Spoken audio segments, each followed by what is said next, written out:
ओवैसी ने बड़ा हमला बोला है। एआईएमआईएम चीफ ओवैसी ने विवादित बयान दिया। ओवैसी ने हिटलर के दौर से भारत की तुलना कर दी है। मुसलमानों की स्थिति हिटलर के शासन जैसी है, ओवैसी ने कहा। भारत में मुसलमानों की स्थिति खराब है। 1930 के जर्मनी जैसा आज का भारत हो गया है। मुस्लिम की हालत उस वक्त के यहूदियों जैसी हो गई है। हिटलर के समय यहूदी वैसे अब के मुस्लिम हैं।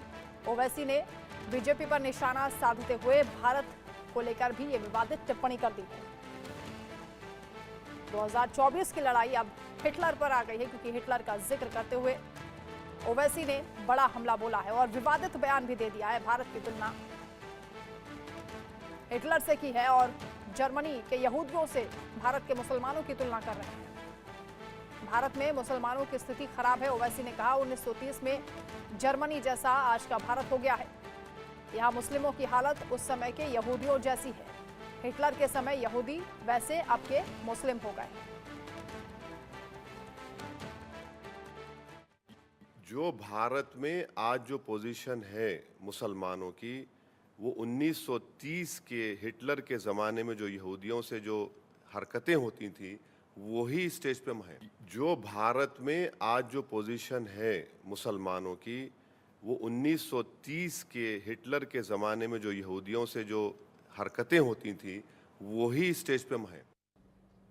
2024 के चुनाव में जैसे जैसे चुनाव आगे बढ़ता जा रहा है, अलग अलग मुद्दे उठाए जा रहे हैं और ओवैसी ने जो बयान दिया है उस पर हम बातचीत भी करेंगे। संवाददाता मनोहर हमारे साथ जुड़ रहे हैं। मनोहर, ओवैसी ने हिटलर के साथ तुलना की, ये तो पहले कई और नेता भी कर चुके हैं, लेकिन भारत की तुलना करना और भारत के मुसलमानों पर ज्यादती की बात करते हुए यहूदियों के साथ तुलना करना, इस विवादित टिप्पणी का क्या असर होगा चुनाव पर?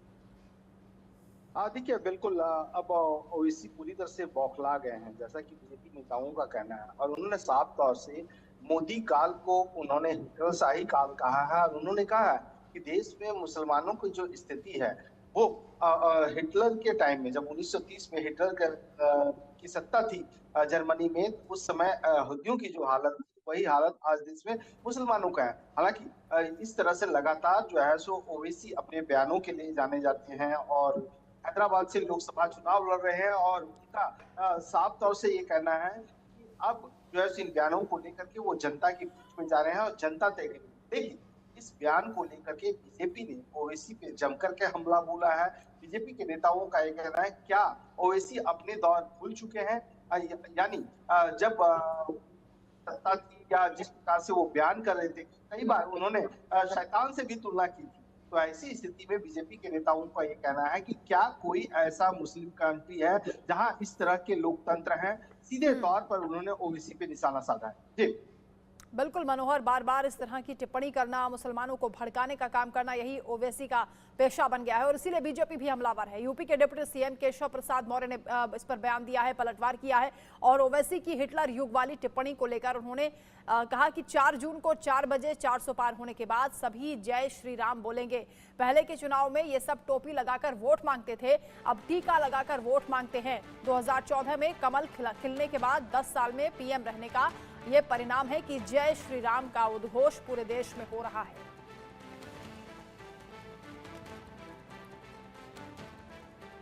जून को 4 बजे 400 पार होने के बाद चाहे ओवैसी हो, चाहे अखिलेश यादव जी हो, चाहे राहुल गांधी जी हो, ये सब जय श्री राम बोलेंगे।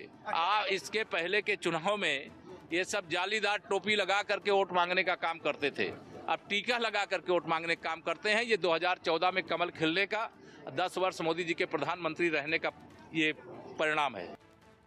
में परिवर्तन हुआ है, लेकिन ये सकारात्मक परिवर्तन है, ये कहना है केशव प्रसाद मौर्य का। मनोहर हमारे साथ है। मनोहर, वो बता रहे हैं कि 10 साल में पीएम रहने का क्या परिणाम हुआ है, देश में कितने सकारात्मक चेंजेस हुए हैं और ये इस बात का जो रिजल्ट है वो जनता देगी और जनता 4 जून को बता देगी कि कौन सही है कौन गलत है। देखिए, बिल्कुल अगर आप देखेंगे फर्स्ट फेज के बाद सेकेंड फेज और अब 7 मई को थर्ड फेज का चुनाव है और लगातार मामले लगातार होते जा रहे हैं और तमाम नेता जो है सो जुबानी जंग पे उतर चुके हैं। उसी का एक उदाहरण ओवैसी का है और ओवैसी ने ये भी बात कही है कि मंगलसूत्र छीनने की बात करते हैं, क्या किसी का मंगलसूत्र छीना गया है ये जनता देखेंगी, वोटर्स देखेंगे। हालांकि बीजेपी की ओर से लगातार ये कहा जा रहा है कि क्या कभी इस तरह की तरह से भारत में लगातार सेकुलर छवि रही है। और इतना ही नहीं, बीजेपी ने ये भी बात कही है कि कांग्रेस और ओवैसी तमाम लोग जो हैं सो लगातार वो वोट बैंक की राजनीति करते आए हैं। और जब सर्वे की बात कांग्रेस करती है तो सर्वे की बात में जो अलग अलग है, चाहे वो दलित हो, आदिवासी हो या फिर ओबीसी हो, उनकी जो आरक्षण की सीटें हैं उनको छीन करके लोगों को देने की बात कर रही है। ओवैसी भी उसी राह पे चल रहे हैं और इसीलिए उन्होंने मोदी काल को जो है सो हिटलर शाही का काल कहा है। जी बिल्कुल, इसीलिए बीजेपी का ये कहना है कि वोट बैंक की तरह मुसलमानों का इस्तेमाल किया गया है और आज ऐसे लोगों के मंसूबों पर पानी फिर रहा है क्योंकि पीएम मोदी सबका साथ सबका विकास की बात करते हैं। बहुत शुक्रिया आपका मनोहर तमाम जानकारी के लिए। तो इधर उत्तर प्रदेश के मुख्यमंत्री योगी आदित्यनाथ